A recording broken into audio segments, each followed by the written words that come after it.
For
the information of our speaking, Secretary is the Director, Marie Desmond of Pioneer, Incident Post Education Support Services for Early Childhood and Secondary Schools as well.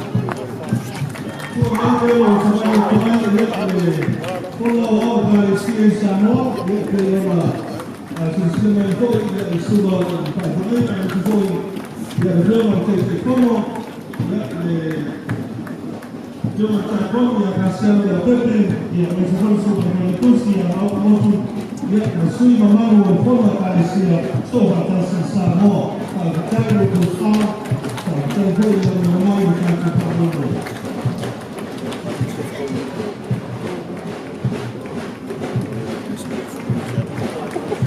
ya luego sobre la catedral fanal ya me ahora tuna manua sin faka primary school ya maya anak ya kakek yang mau ya orang itu sama kata tuna yang kita pasal kata tuna ya oleh semua mezepule na polisi kampani wanafanya ya oma yesirauni shukuru na toni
ya manufaa yasema kwa yaona ya kusoma yeye wakati waona Robert Louis Stevenson ya naona tunaondoa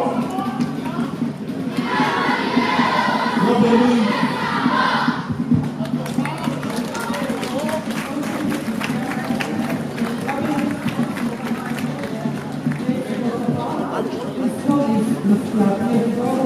with a roll of 143. Welcome, Robert Stevenson.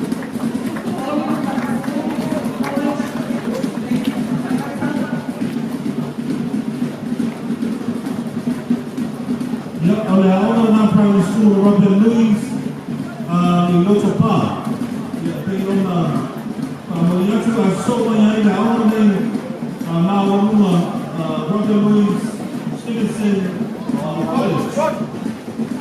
Leo ni kafalata ya imepewa chochote kule na masa pasao ya malafai ya lola ya aone uwasi na ufaso pitu mane kaswa auma ya wanatu kani manupo italoma pasika ya yale mtelina ya utaano msima ya auma ni Robert Louis pale yetu watafanya na lote kwa mata ya kusema na ukiaona ulokuji yake tatu tabari nne Welcome to St. Teresa, Calvary. Principal Camilo, with a roll of 358.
Welcome, members of the Royalist College in this country, Wesley College, the Methodist College, St. Camilo, of the roll of 740, led by Principal Pastor ya kusema na ukiaona ya kusema kwa kwa aula na kwa ya aula kwa tatu kwa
Hotel leo kwa watu watu solo pale ile kanao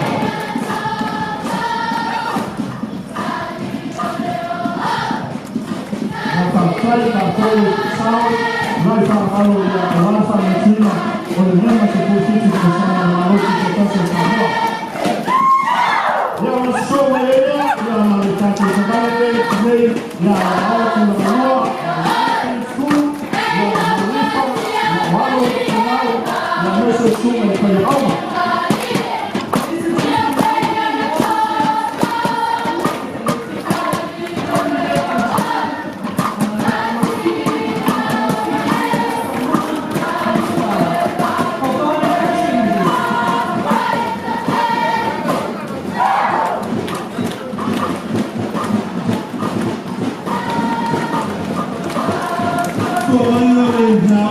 St. Mary's Primary School, in Semanao.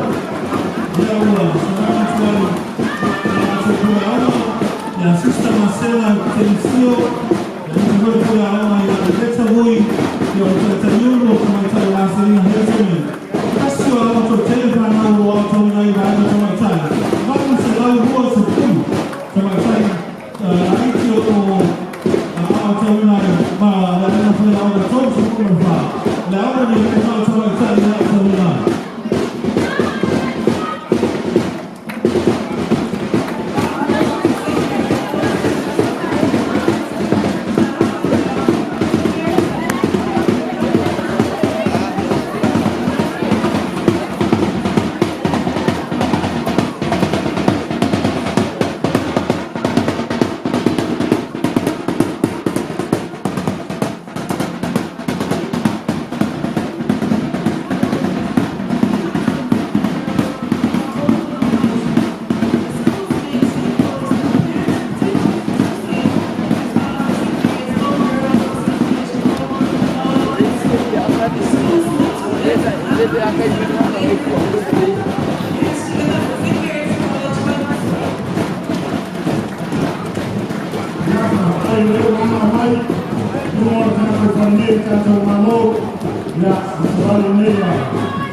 kitu salamu supervision.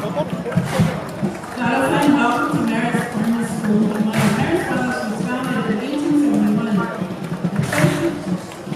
6 years after opening and reopened in 1888. The school has a roll of 737 students and 28 staff, led by the principal, and vice principal, staff students of Marist Primary School.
Following the Church College of Samoa is Samoa College.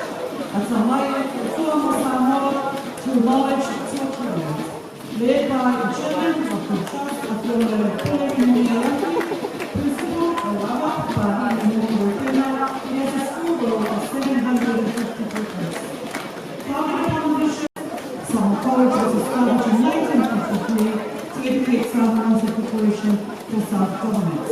Samoa College has been for many years the leading secondary education institution in Samoa, and many of the graduates of the nation are those who receive their secondary education at the college at Waivasi. Welcome Samoa College, marching in the 50 years. It also holds some of the prominent historical moments, as in their houses, Ballarat, Calliope, Stevenson, and Bill. Welcome Samoa College.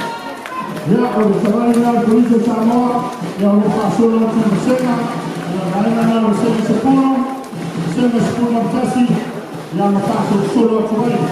Wala fai wale ya hawa. Kisa leo leo sema piki sepuluh malaiba. Solo sepuluh mbali ya solo malaiba kama chai ya hawa.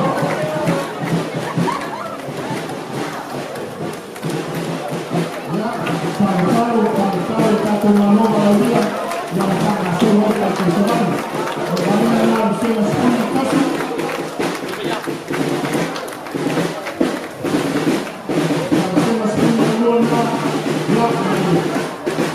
Waso ya sema kuna tolo na tolo na kanuni tolo pale yote ya mwisho au au kwa sababu ni kule kama mpira mgoni na yao sema kitu siku maiba ya mfano ya tolo paranga wa tolo tano tena ni Samoa ya wanafanya pia wana tolo siku maiba anao sisi mambo ya sema tu ya insana ya kama ya tatana na ama ya tu leo sema kwa maso kumpia ya tatana ya au ya tu wa kwa insana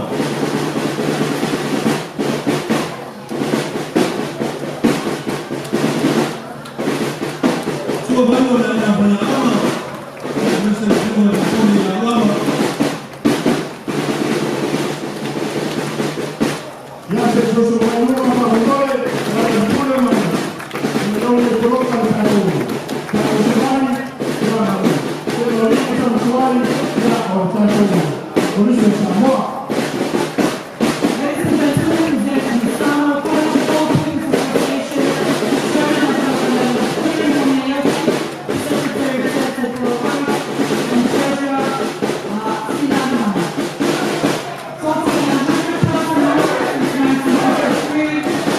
they continue to serve all levels of society and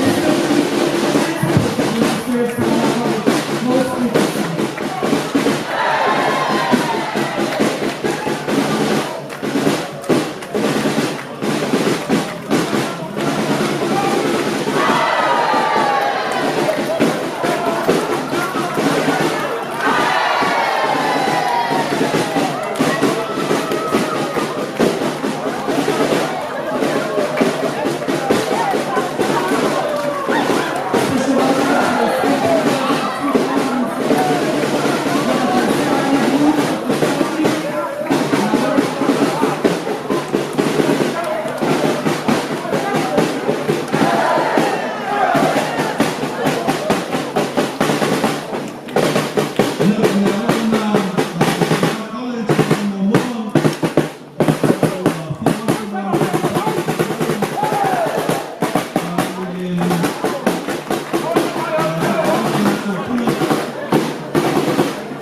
Polisi ya nuo saa sasa polisi ya fakasa ya roho family Sumaribule ya 14 processe na awa ni tausi na mwanalima na wafana wa awa wa tabinai maole na awa na ato tabina lo isasi wa tunu o kini pati na longa le masi na fo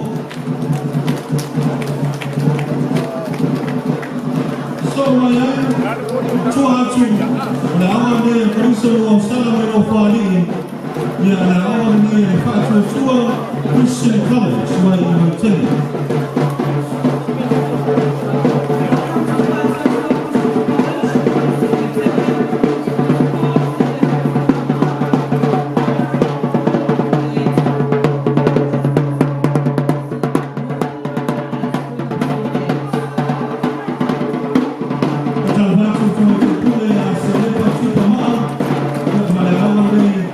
Fatou Tua Christian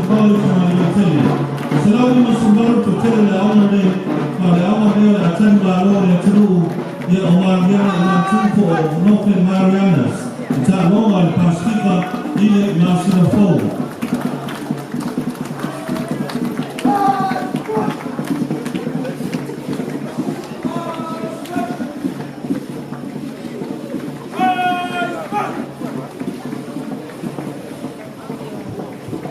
Tuamayo ya ina Payaama, ale Katuatua ya o Natoni sa Tomina Tama Matei Tuai ya sa Tomina Tusawa Mbai ni Katuatua. Kusoa mai tua Katuatua ya polisi ne ya pama o tupala mai tua ya ole soe kule awa ke taisa alfao todo se kuma mo kitu ya afao ya lini tama chai ya watu winai to aluo se kuma na suma kwa awa ya watu ya tena do ya watu wa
certain interventions for the betterment of Sama.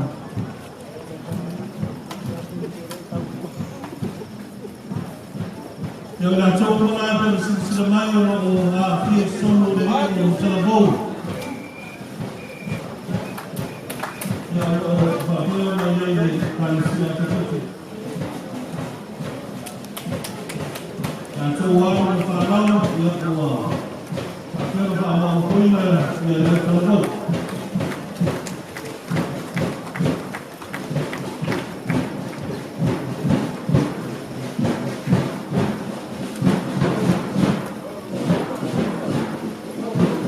Supaya tuan ni, dia ukawatan dia main ni dia cina, semua macam lalu dia mah dia main dia cina macam mereka, kasih. Kalau saya macam ni kalau saya sepitu, kalau saya macam mereka, dia ukawat siapa mahu balik, mereka semua mahu.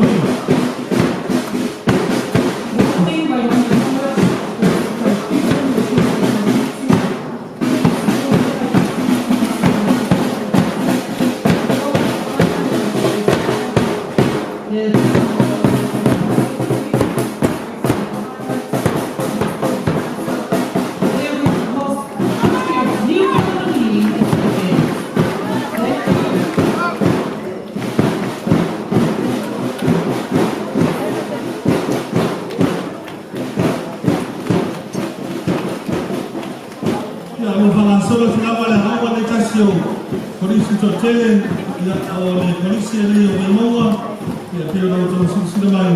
Ni kwa sababu usipitu na falau wa tanai na fanya au atom sikuna fa hata watu ni. Now, suga ni kule kama swali service ya wale turu ni terna lo ya turu ni kan tonia ta no ko e ka spika o ta le ta kan turu eu swali kan tonia tahiti kan malo ha tai ha ma toro mai ka ta sol ba malo ya se ta turu mai ka ta lo no ba ma mole. So my name is Alan Van on St. Joe. Yeah, I pay on Autos in Sinamai. Yeah, and I openly go. Papel na Lueva, Patarapatuai, Tamatapule, and Lucia to the Massa. Yeah, or to tell the Alan, the Tom Salan to Puma. The Masatio Aula, and Calicia Catolico. The other day, St. Joe, my Lueva.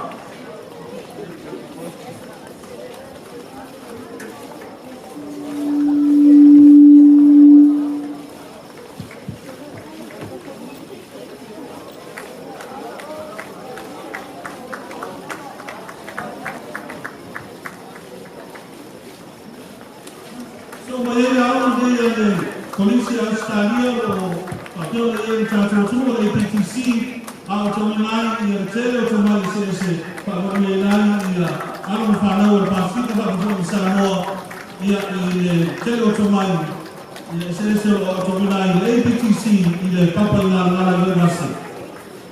Ya, mulai tertua atau leo, na atau wina awan le APTC ya berarti so mai ya tato polisi lagi ya mai Fariata College ya now amai tu ni lumo tato anofa wa here.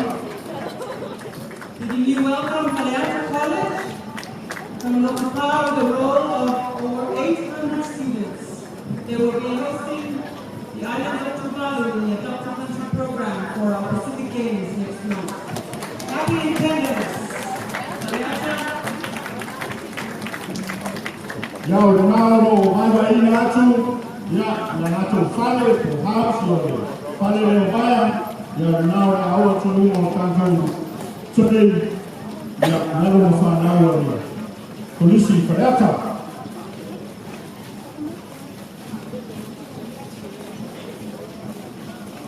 Ya so mai no ya tato sabana tawa tu ne tu mai tato training ni tu ne tato paano la ya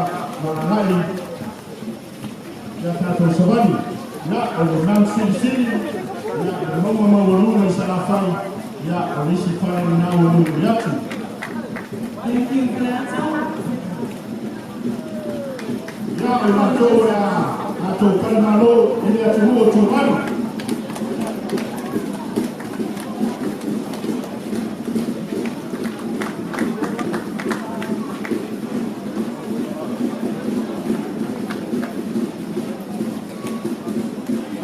O tuwai ya ora ina punya awal na sabari atu ya na tuwai wa tuwai alfa na wisi la sosi kama mtei tuwai na tuwai na polisi Fariata.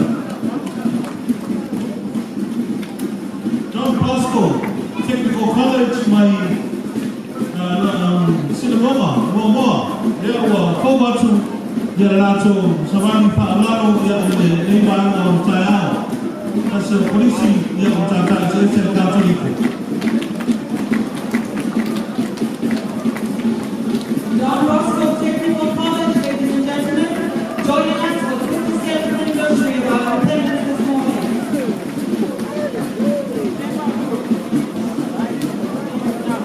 Ya fayao na polisi ile ya Don Bosco ya papel na ya tatu ya msiko la tamu na tenge tuai tamu na polisi ile tata chese. The police are picking. That's the police to tell him. Payona to the name. The police are tato malo roye malipa. Ya police name hapo selao iko sekuru martasi ya hapo para wa wilaya. Police name picking. Hapo selao iko sekuru martasi.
Marcelo Kusama Ote. Tua mai le Asena Tama Te Tuai le Pipi, Poa Tuai, the Savani de Atena le Papa. Atena le Papa mai le Poa Stasso, Polisi alle Calicia Fracassa, Lao Tomitai, Lao Tominai, Polisi de Pota. Ladies and gentlemen, welcoming Paposa Girls College. Happy Independence, Paposa. Established in 1891, it is the third oldest college in the country. Thank you, Paposa, and as your principal, Mr. Pidi and Happy Independence. Paposa Fawau, ya Kaptai.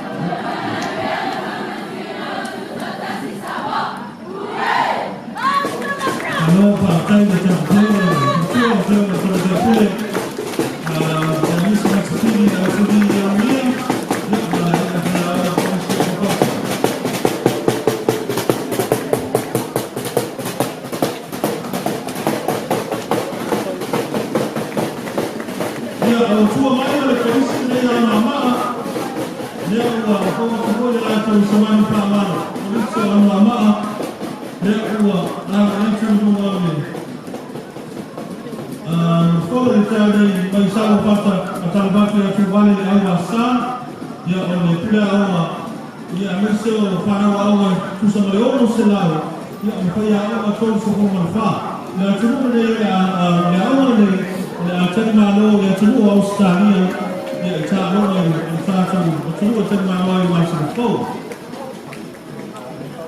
Thank you, Mama. One of the colleges located in the east side of Apollo Island. Happy Independence.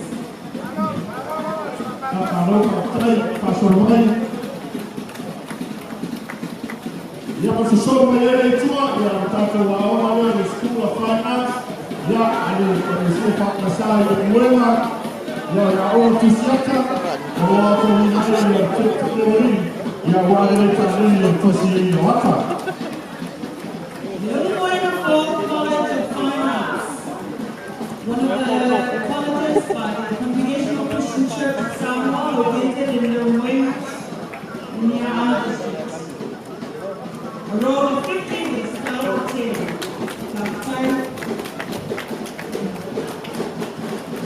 Ya tua mai ya ole ana na fine arts na Uruguay. Ole polisi mai Salama College. Ya ole ana na Salama. Ole frena na mua ya patalipatu ya sala sio kipasa na kule. Todo se lo vimos kule para na ya ana ni huo si vitu vya ana.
So wala tua mai sendo na mata polisi marufo. Polisi le marufo sendo polisi do tele le passado e marufo pia negro na rua. Ya para bato ao que te pure por toda a nossa trabalho, mas na dia da tanto ya tamati. E você lá o futuro mal para o autonomia também tem polisi marufo. Ya ole na ona fo le o lato tali ma o ida tunua ni sila ya ele lansi na fo. Kaptai Marafou, ya o te sao ni tāna tuia, o te tō tase o tātou tūro. Ya, ta alo o te toke se mani, ngati pe se mani i rau e te roka tātou leia. One of the colleges of the Congregational Christian Church of Samoa. Saying good morning to Manobo College this morning. It is the second college in the country with the highest roll. Manobo College was established in 1952, and this year they celebrate their 67th anniversary.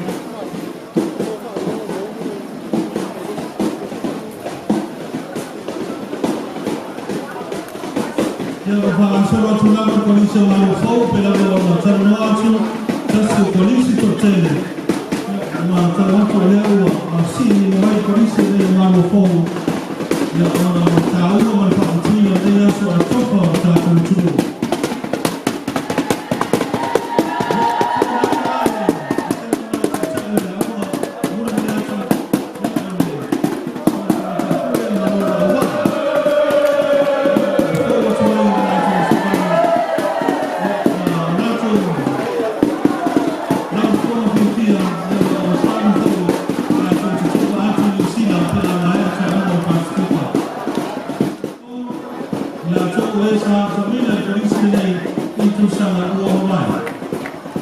Welcome to the grandstand of the University of the South Pacific, Alafo campus. Ta'alofa Lisa Malinaka, Kalo, Maoele, Kia ora and kia ora to the University of the South Pacific, Alafo campus.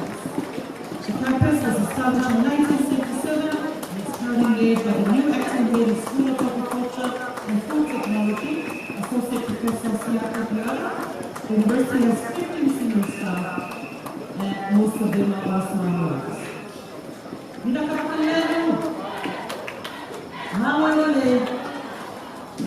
Ya, pero sila mai o le Universitate of Pacific Sauta i a kua, o whamina ai, ya, te o tamo whanau e Pacific o Samoa, ya, i sa ilipa rao ko ya o tawina o tamai whaatuama, ya, o whaatele o tamai sese, o whaatawina ai, i Universitate of Pacific Sauta. So, mai kua te tau kuturi mai tātou o noa, te tau kuturi mai tātou o meeting, tātou o noa, so o tātou mai na rone motu. O parisa nei a mele, ia o a whau atu, i lana o teiteina le tau e pule i a sa ea o pēo o te wheo. Tāsina o parisa o tātou malo, vanu se rau lima se pūna, ia la whai o whanau, o au tamina ai, o hui a oma lima se lima. Ia na tātou whaai pūne, ia no rau tamina ai hoi, ia ama whanau a ne tunu, e parisa a mele.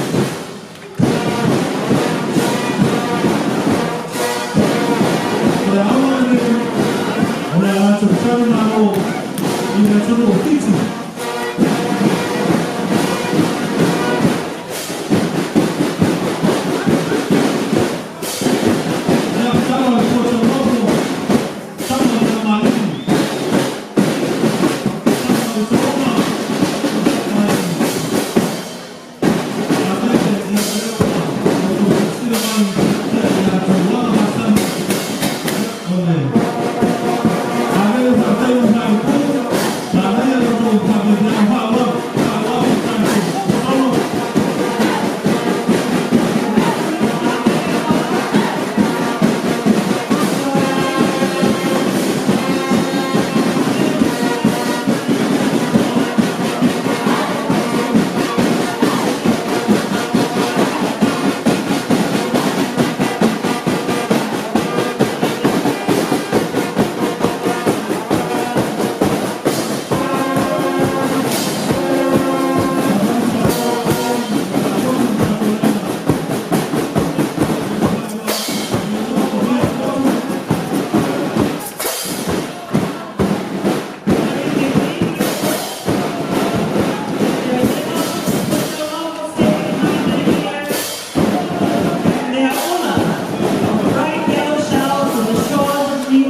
tātou solo. Ia nā malai nā whaaro raka nā whaawau savali. Nā mole solo mulu mau e le tau mia e tutu. Ia o poloka tātou teimi ma pokalame. Ia lele I taitau no mai o tātou solo whaawau I tai au nei. Ono whaanga solo tu pēr ko isa o avele. Le matai alini whape hoi sa matai. Ia pēo nā o tau nai.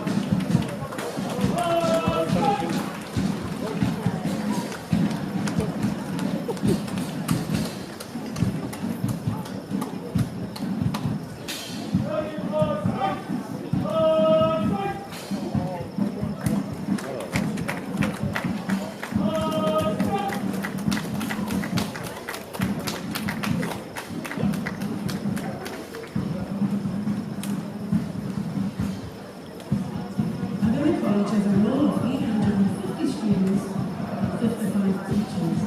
It will be hosting Fiji in the upcoming Pacific Games. Vamos selau di masa temu. Macam celo fana uri macam macam. Kalau macam bila ini polisi dia ada, boleh macam dia mesti atau umum orang vamos selau di masa temu. Apa yang dia awak dia melakukan dia atau tamu macam tuai. Lea macam bagaimana tātou solo. Ia awele ini tu tele itu tuli mai. Lea tātou tele ia o na tau dei ia o awele mulu mana alu whana nai tine bagaimana o anata wa o mai awele ia so o mana. The future of Awele College. They have their future cut out for them, ladies and gentlemen. Thanking the old boys and old girls of Awele College for their contribution.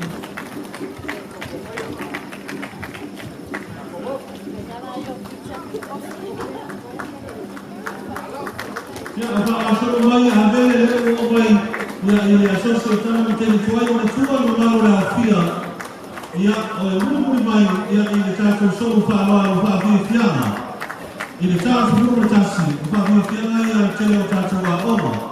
Leo le a tātou alo isi wa tunu ile tāpena o tātou o masi o fau. Lelea o tuina pono mau le tunu o le o tō ua le nei o le mata o fio ia whaafiafianga. Isa solo mai ma tātou solo whaaloa masalo po e tuna skuma tasi ile tāia nei la o tōsu silai ia uma ia funa tane leo sa ia pa ke ia ia tunu sese so ia pa kalanga ia na ngoi ia na to mai ia ia pa ke ia mai le ke ono sa lua ia le ke ono sa tuama ia le ke ono to faka ia le pata ia ma le ke ono to amua so mai tua tātou aona nei avele ia o le university aona nei a alo I le papa I ngala.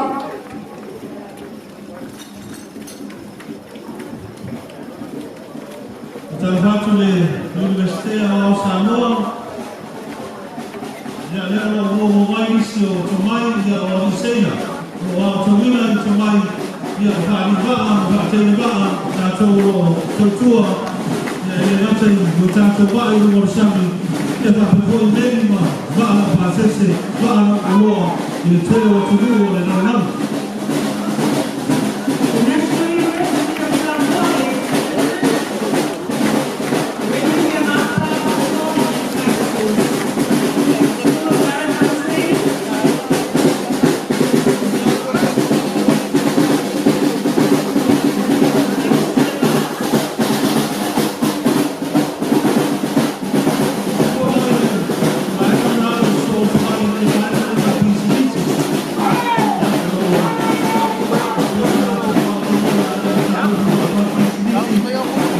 University of Samoa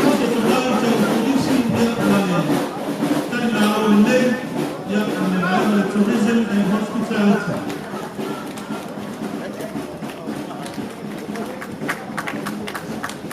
Welcome to the Department of Management, as well as the Faculty of Education.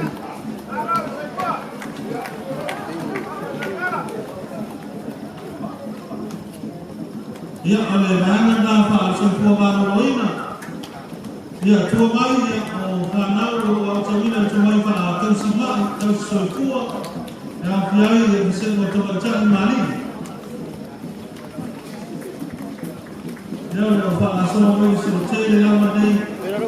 Bahaya isi semua otomobil kita curi mesti. Ya papa lama. Ya kami otomobil apa formal. Mau kali kita formal ya susah mereka sana. Tapi macam curi mau tangan selasa dia curu. Pak kalau malam yang apa formal ya curi papa.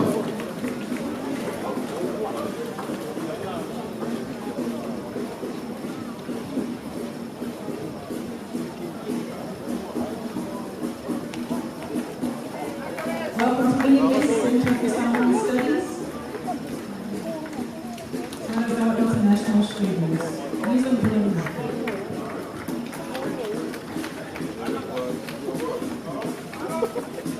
Ya somo yetua ya baina taruba akoro baina ya tukata university ya kaya tuwe misio tomarino la tulu time con our Valentino to the Costa Catantulu.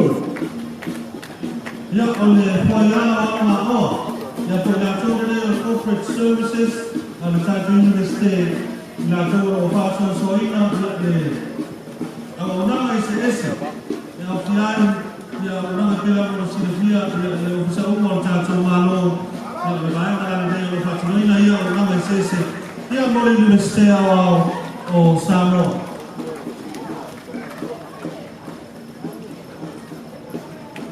Ya itu mai oleh performa yang ya cuma ifa lalu dari ale rima oleh tasya apa terus pergi kalau itu oleh suruh waktu oleh boy ya semua ya kita kalau pas kita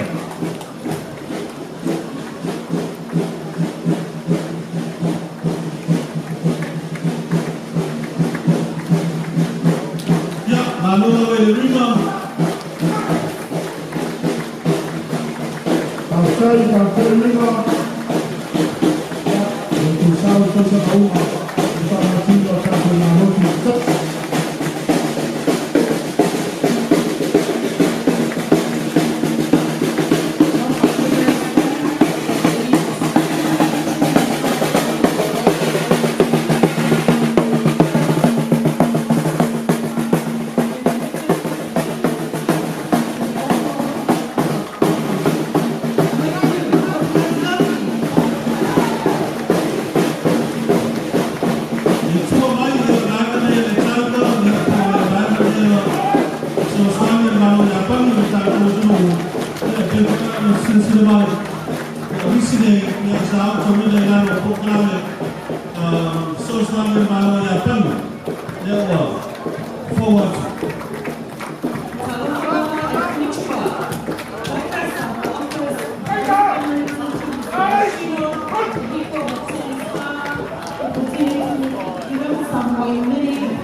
Telephone to the Fakir office staff.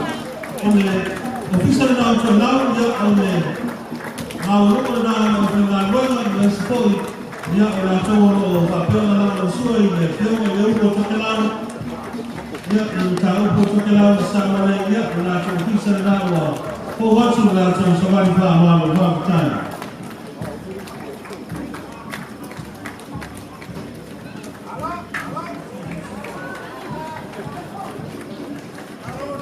Tua mai ya oleh official ini ya oleh High Commissioner Lucina, ya itu cara curu dengan orang.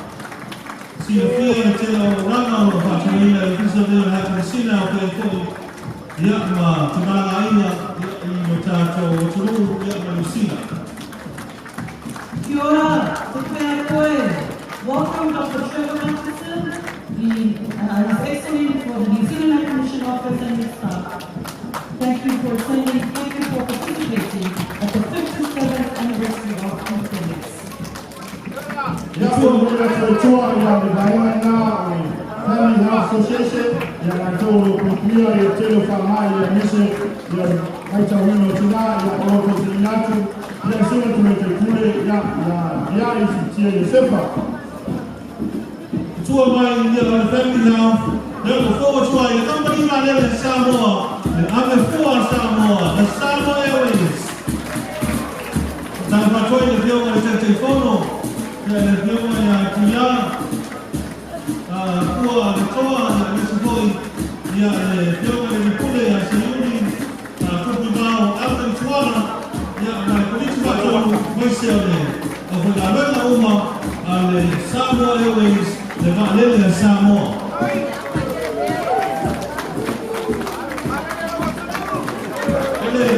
Usome tua Samoa Airways ole palesa ini apito le lenu manomi utato tumu fai mo ino le Pacific Yami ia ole company mo ta na for sai mini ole ia ia mo te yo se tu fala to te la bunda na le company le Pacific Yami. Welcome to Pacific Yami Limited.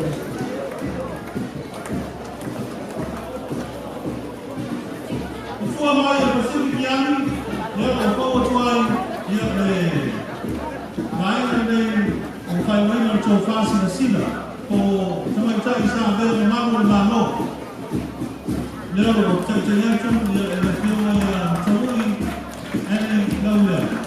The Association of Samoa Former Police Women, Tofasi Sila, celebrating 50 years of service for police women in Samoa. They were first accepted in the force in 1969. Welcome to the All Saints African Scouts, Women Women Scouts in Samoa. Thank you for joining and participating in our history. So vai o scouting dia ale. Vai na inani dia malifa. So vai stasa na manosi o ta ona basi ke sote masi na ko the company they very brothers vale they very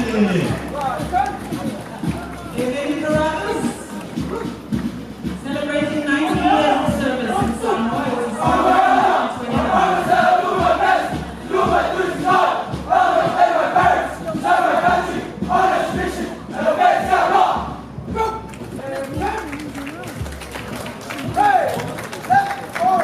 Ya kalau ini kalau solo tato solo kalau bakcang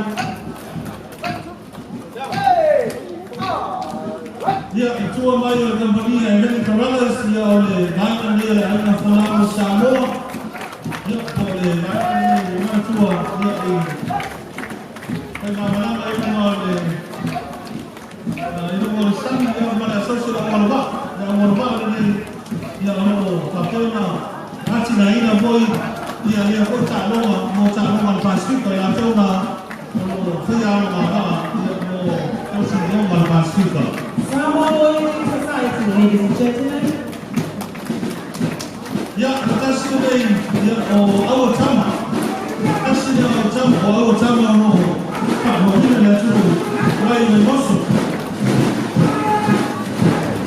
ya ole utambule leo lo taitaia le kapteni ya taulini tungua Anthony Pauma ya ona area tu de la area mau sana uai ona kwa tungua le hapo hiyo sela woro sumbani ya utambule leo ni mambo moso ya na watu na nini ya ona nini na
Looking for a place, I appear, Pada ulo.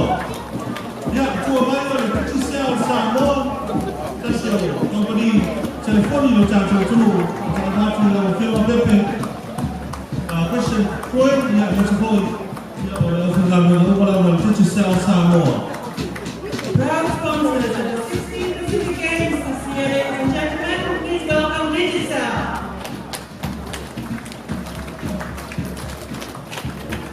Ole fato tuanga bahai tua mai Digicel Samoa malu Samoa nei ya o fo otu ya na to savani fa malo ya ole ala tonga nei ya ale fato tuanga bahai pe o to sina mai ya o papel va na sawatu ya ilugo tanto o fola ya anu se foi o mai mai tanto malo dia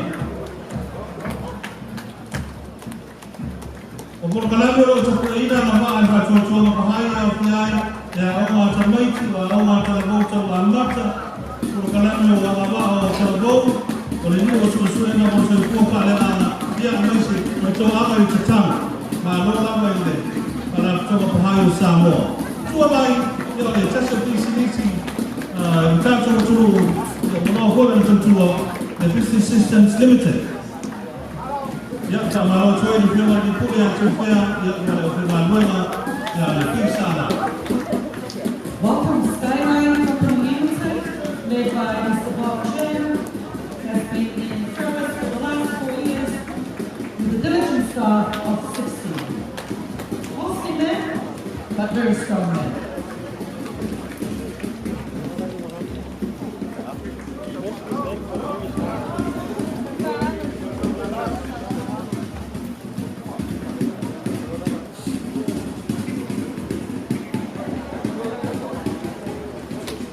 Ya, le tasa ni o talo, o le tasa ni tulu, ya, le Samoa Tech.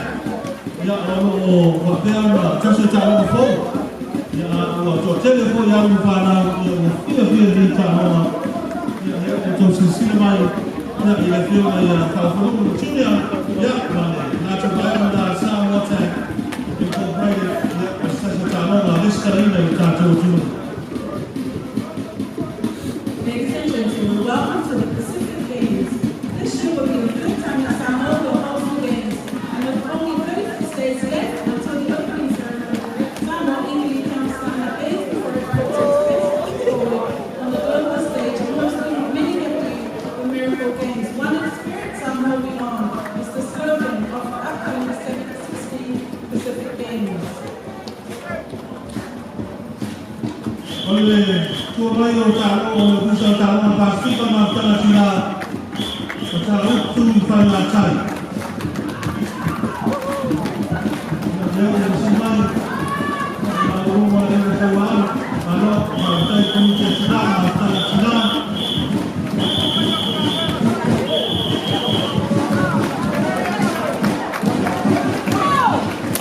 Ya so mo tua na tala tina na tai. Tao bersama kami sampai Indonesia. Ya, dia bersama dia masih normal sampai balik dari dia Fusuama. Pada itu,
tua mai ole, nai mai skiwei ole. Jangan lupa dengan dia faham sinoma, macam kita faham sinoma. Dia lewat foto foto dengan cuci di Faham.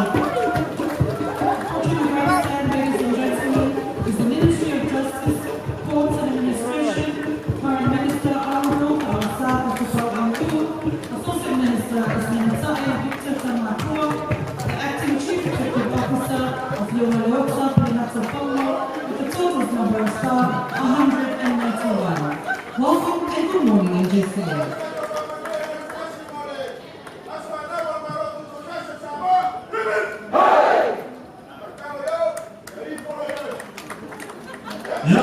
Kalau partai kalau partai kalau partai itu mai yang sama social welfare trust.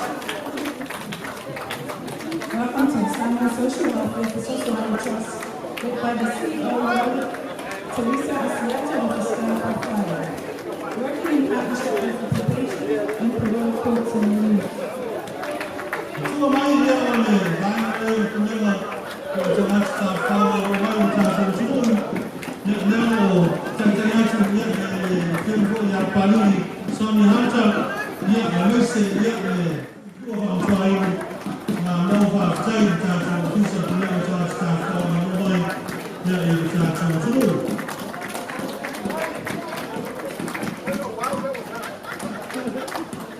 Ya fiona installe ule kwa staff kwa mobile fiona sala fata pilats. Dice the film started now, the film from the road came some.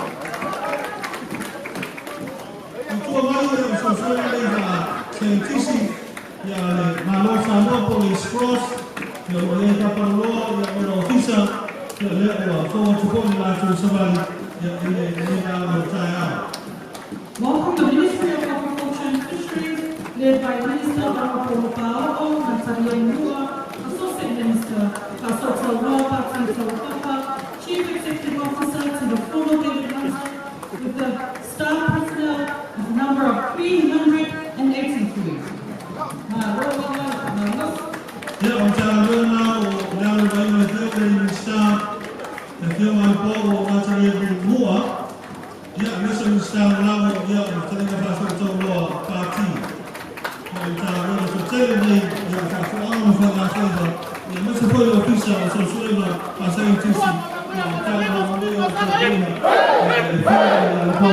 ya balik dia boleh sini oleh cara mengatakan dia macam follow David Hunter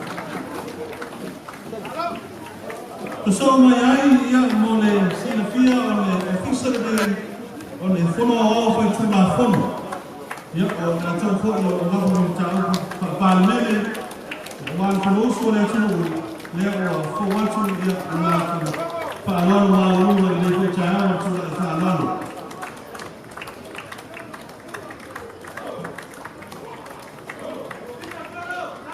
Good information, ladies and gentlemen, you're in front of the grandstand. If the office of the Legislative Assembly, Minister Honorable Prime Minister, Kusulatul Eka, Lupisul Aisa Lili Malawi, Associate Ministers of Flora Pista, Alfoti Hama, Clerk of the House, of Flora Tekia, Sophie Naruma, Uruguay, Tawale, with a number of staff standing at 18. Ya, official now from awal for what we got to Savannah.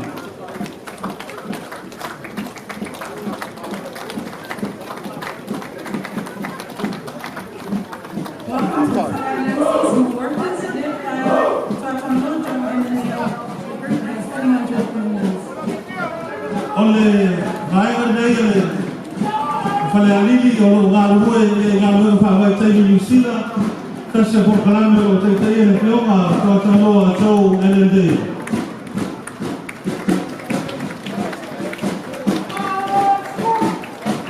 Ya oleh official dari Commission Terbuka untuk Fono Samoa Peona untuk silsilah kita yang masih ada problem ada masalah office untuk Fono Fono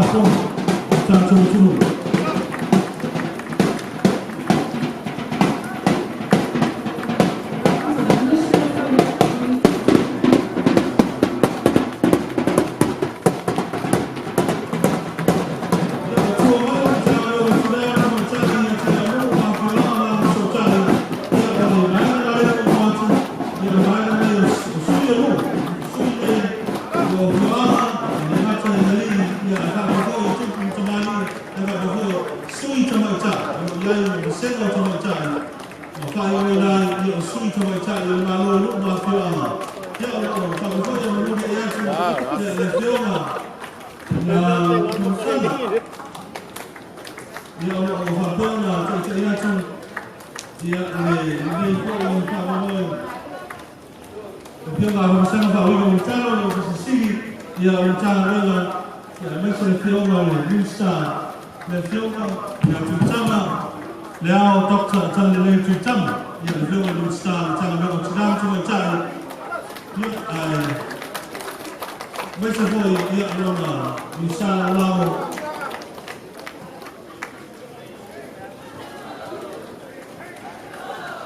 Leo Chama, yeah, lo, forward one.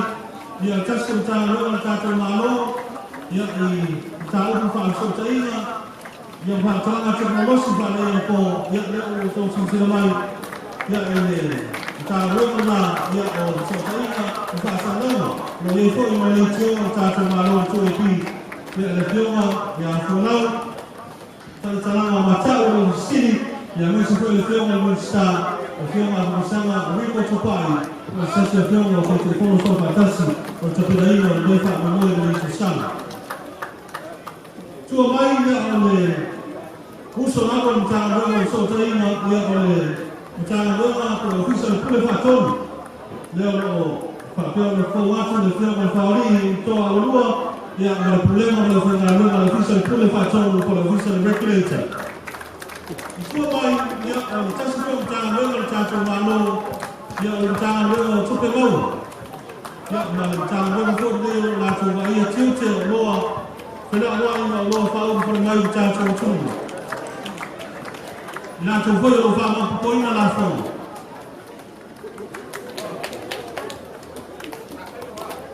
Welcome to the Ministry of Revenue, CEO Montefiore of Venezuela. Let me watch this movie.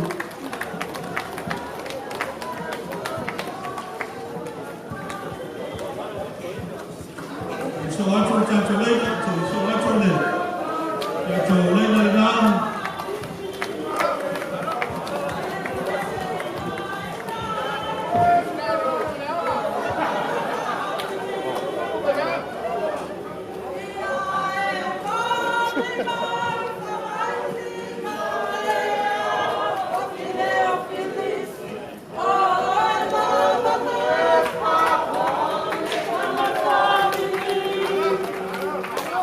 Yang kalau sebenarnya main SSIT, yang forward to live malu. Yang cuma main yang forward to sesi yang main tak main macam calon orang Israel.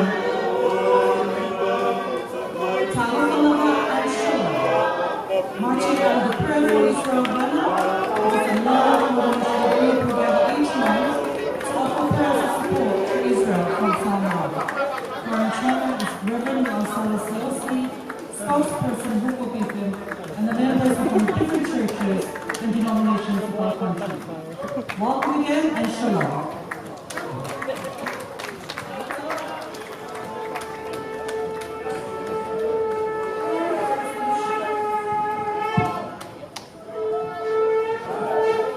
Ya Kapten, Yo este falang kanto sabani. Ya otua mai ya ole so tele na pe on ba oyati ya ole. Officer nei ya kuda ni na to ma ro ma kanto ma no ya officer ole pisa si. Ya na no te no atu le pe on te ko ya mesti kau isu yang ni. Komisi Pemanu yang berkuasa komisi Pemanu Bisasi yang berkenaan dengan. Dan terpadu saya dia terus yang berhamma yang Islam yang forward ni mana ada pula masuk tu sin yang cara tu dia forward tu dia apa yang kalau mana tu dia yang sin pun kalau rumah sa kule mo sa tusili ta ta tuno. Ya so me tua tato. Ai ana lo piso. Ya ole tanga lona ne ya talonga ya maonga talonga manu ya ole tasile tanga lona totele ya o kata yetu. Yo te kule ya fansana kapta Carolina Futana ya Marcela ya Tao. Ofo Manuela ya tato tanga lona ne ya lo piso ya Lalo teitinga le fiona mustanga lalo po wao solo vale malo keneti sio. E mesa le fiona mustanga lalo le fiona le sa sa corona manano. Ya male. Tama ngora wa ona malo ga vitani. Ya anai metua ya tato. Tanga wewe ya latinai malwema titela tato malo ya pole tanga wewe leo malwema ya rolalo ai ya msindo fibaye malo tato tunu ya tanga wewe ya leo kai wai ya ofisina tanga wewe ya kama ya ngene hobiani ya meshe okulema ya malo ya fanga wewe Ya o maina le sector ya ko to ta sina le ya maina o papel ona alu fa ta sia mo ati na tele o ta turu ya mo watu ya le maina na ya ta lo na lo fa lo ali suma pali nasa ni ko ni ha na to ga sta ya ni so ko ni sta na ya le fio na se yuni le tone se yuni ya o tasile o maina o lo ta lo ni ma Onye maisha la fa tise. Na lona o maisha la fa tise. O maisha la console fa mano. Ya ni kwa lugo ko le fiona ya kuta sile lenga ya na problema na kwa EPC. Sano a Port Authority. Ya kwa le problema ni ya wafu ya mtatu tu mtawa ya le fiona so ala kumesa le fa uluma ya Sano Port Authority.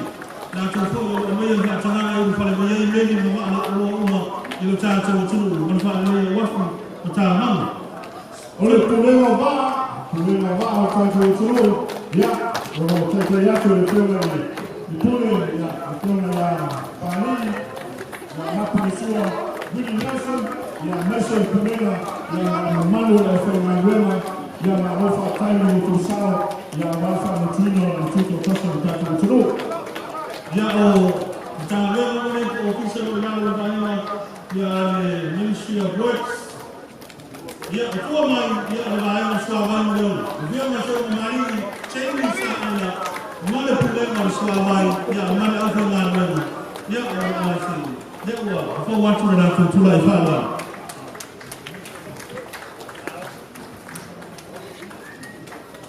Ya kwa watu na bayo na problema swabani leo.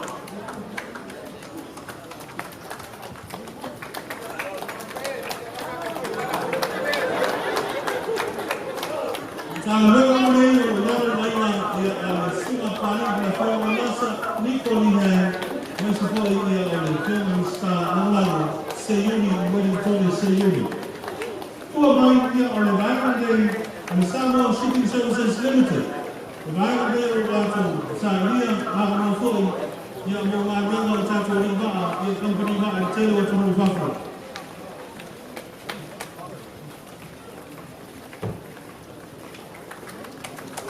leo batona kule yetu mtataso ya fiona ile ni kule mpa huduma ya Sano Shipping Services ya kwa maana ya fiona sile banai weta chini weta Solomona mpa huduma mtato maana alele ni bayolo ya mwisho kulema ya mali airport fighting leo mai amba kuina tatu wala samani malele na lona kwa kulendo wala malele ya ma na kwa sana tao so watu hai ya ile kulela ya na wale ya kwa maana kwa ya RTA ya kuna ya mama ya mali kulela ya mtato ufanya wema Ya, ina tōro, aia tātou, a enga rea o tāu rafi, I lunga o tātou lau rere. Ya, le tua mai o le vaina nei le LTA po le kurenga pila wainga lau lele, ya o le vaina mo whangaronga. Samoa Bureau of Stats, ya le atone o whangaronga, ya nato o e soifo mai, ya mese fo I wala o tamawa ainga, ia e whapea na lana mai, I tātou tunu o te ate o whio marino mua, ma lai whono, ia ma le kurenga, o le tātou ofisa nei, ia o ia mara whamarina. Thank you, Amigo Mua, and Samoa Bureau of Stats.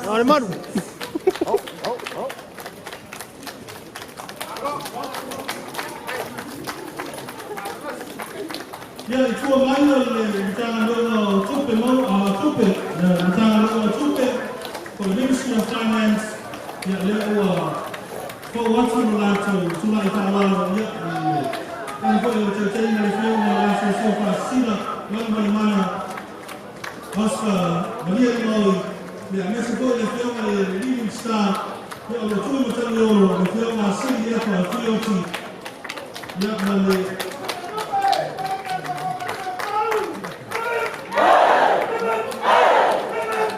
le whio na Star, le whio na Mumpola, Laki Mumpola, ia ma le tanga loa tupe, ia te kore o whaakoina, te mawa ina ia tupu, ma la whenga loa nei whasito te e mua se lama le lima, ia whai tupu mai le lima tamatai, nā nei tanga loa tupe. Following, ladies and gentlemen, is the new merged Ministry of Health.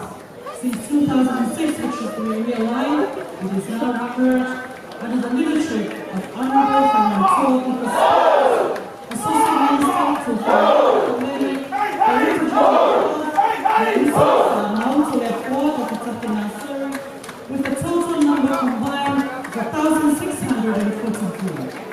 Today, the Ministry of Health is launching 3 key service components: 1, hospital and clinical health services; 2, public health service; and 3, corporate governance. So all district hospital staff are here, also community health centers, and launching under the different banners and their different professional roles. Welcome to the new merged Ministry of Health. Ia o le vaina hou ngā I tanga loa, so I fua mana o ina I noto e tupa ata sina peo me le nei, ia I ngaro whamarunga I whenga I Star, ia o tula I nei, ia le terenga I whaimano toa Kika Stars, mese le whenga I Star lao, le tofa rio, tama nganu foreign, ia peo na, o tō sinsina mai I tanga loa, tele me se fua mana o ina, te ngaro koe e te teina, ia a tō sini awao, I feel like I also to the force and now taking a series. Malana Pulela, Mali of England, to tell you they, yeah, they all are 4 watching, yeah, watching to like Pablo, Lofana, so watching, yeah, in behind I say so or none.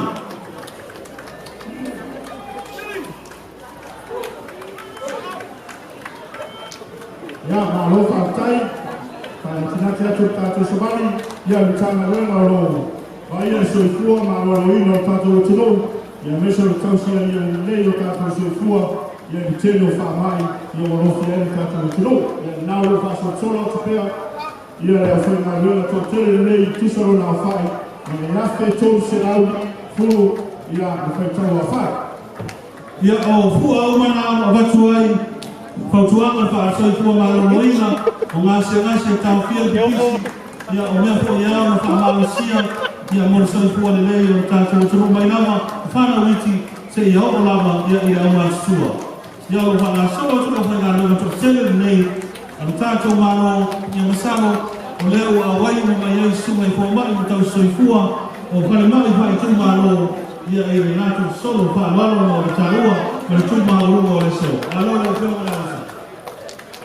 Ia leo so me tua ia, a le soski nei, a ni mo tamo tai fua mai, ia e le tātou tūnui. Ladies and gentlemen, presenting the Samoa Medical Association and the Ana Awana, served with commitment, compassion and dedication to the revitalized vision of the SMA over the years. Led by President Kobamba Katisi from Moana Aleki and his current secretary. Ya, oleh lain na Chamesina Rentals. Ya, sasa orang tu tak balik macam tu. Ya, sesuatu tua tasile utangalela totele tatu malo. Ya, tangalela kuna ofa na tula masisho lala. Ya, dalo teteina likioma ilikule. Ya, ulu pismak kwani. Ya, malo tulema. Ya, madato uma tato ufinalwena le. Ya, kulema kuna ofa na tula masisho lala. Ladies and gentlemen, the Ministry of Natural Resources and Environment, Chief Executive Officer, with a total number of staff of 443. Very important people in our nation. Ya, cara na sesemana kuna ofa na tula yalo kama mwanunga lifema shafa picha ikiwa na kumbele anaoni mtaafa nilistaa sipaambia ya manistaa na utaifu leo kusoma watu wa ya marifoma wa tina isamone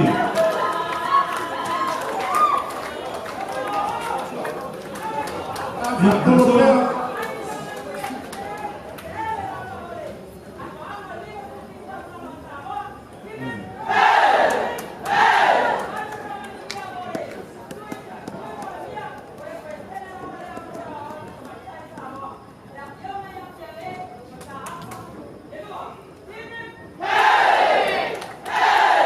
Ya fastai tina ya kango fastai itu tahu ada tina ini ada tina ya meseko itu kami tina ini meseko kita pasal kata malu kita tak.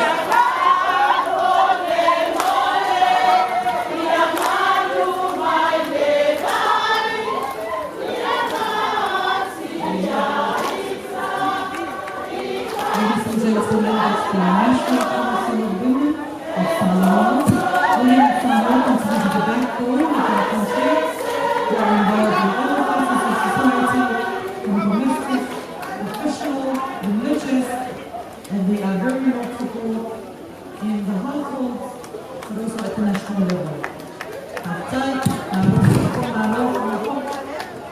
oleh mai tu mai kuna tina mai oleh Falato dia o insinia Samoa dia por mai dia IPS dia leo o tanya tu dia o insinia kuna ta tu dia leo o papel o tanya mengalir tell. Welcome to the Institute of Professional Engineers, Samoa. Executive Committees and President Dr. Moo James Mugono, Vice President, National Environmental Movement. Thank you for taking part in this year's independence celebrations. Ya sesoma tua ya tato wainga malofie ya sosi malofie Samoa ya ninawa tuluma tato awala wia ya wise ya tato kitotoshi ya ole ya ole tumaiti ali ya mwana tumaitai kusoa ya akanoa ya malofa tai aina sasua ya watoto katotelea na lema ya wale na Samoa.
Ya, amesifanya na kumema ya mwana wa mwana wa chotele na gani sinima chotele na laone waima ni fiona ni pahania ni fiona sima tunaita kapta sendele mwile ngoi na fiona ni star walao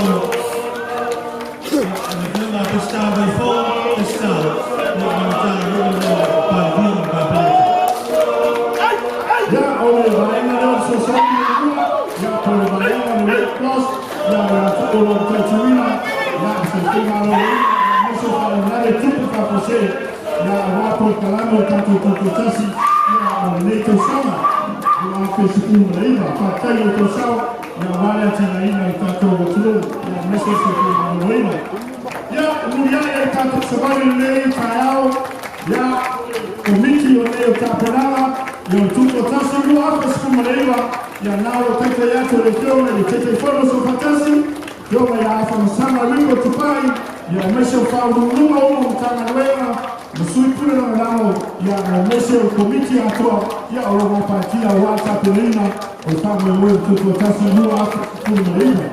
In your new, ladies and gentlemen, presenting the preparation group for the Independence Committee 2019 joint chairperson for the Honorable Prime Minister of Samoa and the Minister of Communication, Information Technology. Thank you for coming. So far, so good.